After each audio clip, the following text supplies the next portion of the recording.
My wife and I, we live in Manhattan, and during the pandemic, when it started in March, we were locked in our apartment for 3 months. We couldn't go out at night. Only go out during the day for a little bit to get stuff.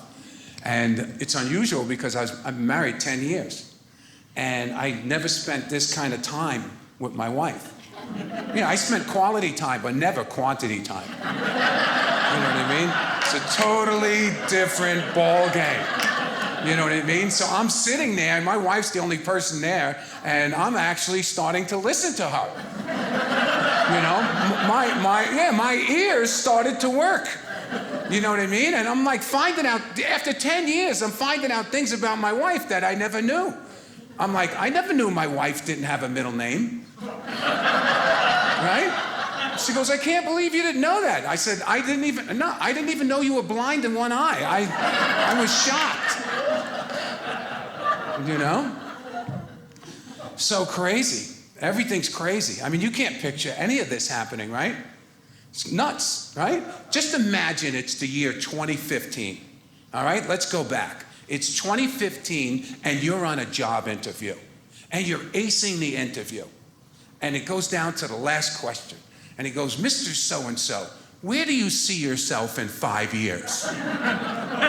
And you go, well, I'm locked in my house with my wife. I can't go out. There's no toilet paper. You can't get hand sanitizer. I'm working from home, but I'm happy. He's like, all right, security, I got a nutcase up here. Can you get this guy out of here? Right? So I got to tell you, the pandemic, I don't know how to address this. I was going to come out and say, how are you enjoying the pandemic?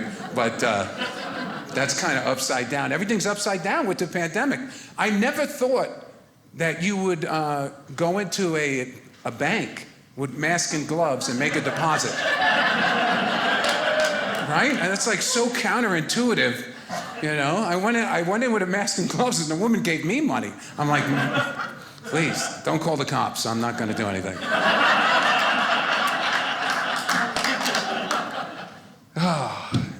I got to tell you, man, I'm not used to it. You guys know who you're voting for? Did you make up your minds? You guys know? How many clap if you know who you're voting for? All right. I'm not going to ask you, but I find it interesting that every presidential year, Domino's comes out with a series of presidential pizzas. I don't know if you know that. You can order a pizza from Domino's that's named after your favorite politician or candidate. Like you can call up Domino's and say, can I have the Bernie Sanders pizza? The Bernie Sanders pizza. In other words, you order it, you pay for it, and everybody else gets to eat it. Right?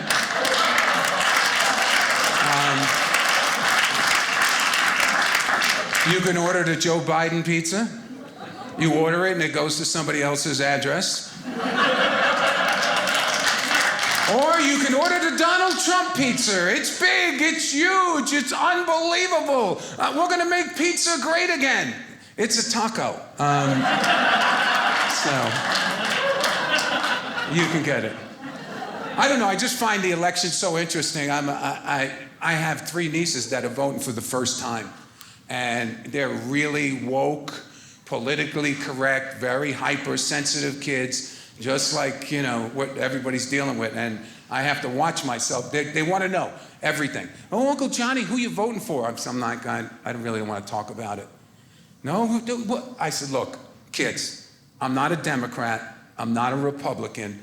I don't like the government. I'm like a musket away from being a revolutionary. They're like, oh, my nieces goes, oh, if Donald Trump gets elected again, I'm moving out of the country. I'm like, really? You're 18. I'd be more impressed if you move out of your mother's house, you little punk. You don't even have a job. Well, move out of it. What are you going to do, put your knapsack on and walk to Canada?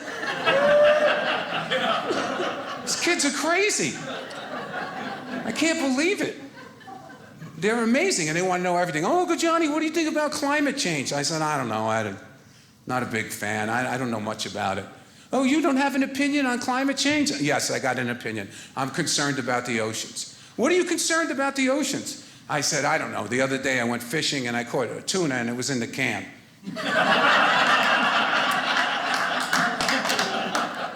So they think I'm nuts. They go, what about recycling? You into recycling? I said, I recycle. She goes, really? That's good. I said, yeah, I had a girlfriend when I was 20 and I dated again when I was 30. That's recycling, right? So I'm known as the crazy uncle. You know, and the kids are such phone snobs, you know? I mean, they got to have the latest, the greatest. I don't know, my sister and brother pay for it all. It's pretty amazing, you know? They have to buy phones all the time, upgrade. And then kids are like, oh, Uncle Johnny, what kind of phone do you have? I said, I have an iPhone 5. You have an iPhone 5? Did you lose your job? Like I was some kind of Lola. I said, I can call anywhere you can call, you little idiot. I said, can't believe it. I said, when Uncle Johnny was growing up, the phone used to be on the wall. It used to be screwed into the wall. And it used to ring 4 times, and you had to run to get the phone. And if you didn't get there by the 4th ring, they hung up, and you didn't even know who it was. You don't even know if the phone call was for you. You're like, really, Mom? Is he lying? Phones were on the wall. You people live like animals. And I'm like, oh, my God, I turned into my mother. I'm telling stories about how bad my childhood was because the phone was on the wall. Because my mother was mad because we were the first generation. She had to drive to school, right? We got to ride to school because my mother was so mad because she had to walk to school 3 miles uphill, both ways, in the snow, one shoe with a hole in it. That's what my life was like. We ate mayonnaise sandwiches every day for 3 years straight, and we were grateful. I'm like, grateful? It sounds like you were poor. Not grateful. And I'm doing it to my niece. I'm going, you know, Sophia, when Uncle Johnny was growing up, there was no Google. Really? There was no Google? How'd you find stuff out? Oh, well, they used to tell you, go look it up in an encyclopedia. Really? Yeah, and if you couldn't spell, you were screwed. And Uncle Johnny can't spell, so he's a comedian. But that's the way it is. You got kids? Okay, I know you gave your kids everything. And you probably gave them stuff that you didn't have. But for some reason, he's going to sit his kids down and tell his kids how horrible he had it. How horrible. How rough. That's him right there.